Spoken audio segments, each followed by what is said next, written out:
Alam mo, lubak-lubak yung daan. You tell me, bakit nga ba? Ito may mamakyo. Bakit nga ba?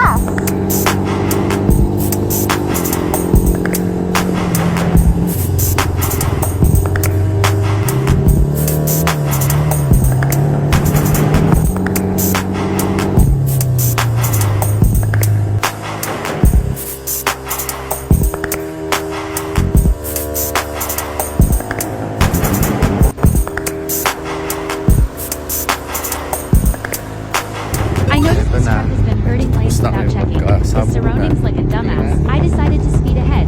Notice how he doesn't use the freaking side mirror or signal lights like you're supposed to pay for it, like subscription.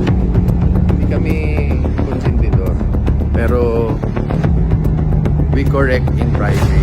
Siyempre, kailangan nyo malaman na ginagawa naman namin yung mga tama at the best na paraan Kamusta? paano All manghingi ng sorry. Super good. Tinuro na namin kaya na Super good naman. Hindi kami Ayan, nagkonsente. pick up! Hindi lang namin Sapakin yan natin. ginagawa eh. Tignan natin. Punta natin. Hanapin muna natin.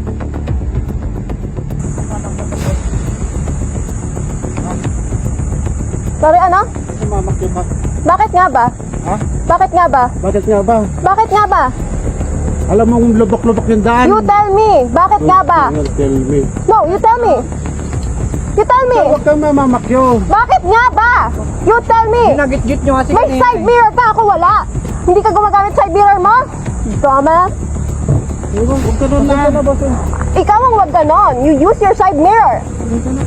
Bitches. Motostick ko nila. Mga ganyan ka pa. Sira ulo. Wala. Pwede mo nga yung fucking plate number yan. Sorry po. Mais ka. Paragin ko yung pangit mong pick-up. Bitches. Tang ina mo, bababaan mo pa ako gago. Hindi niya alam ba?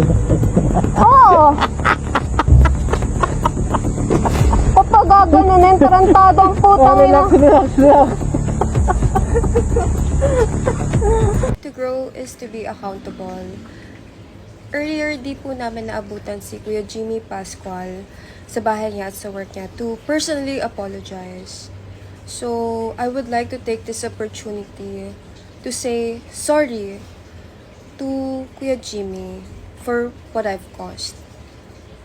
And of course, as well as to those people who got dragged into the issue, sorry din po sa citizen of Zambales, the riding community, especially the off-road community.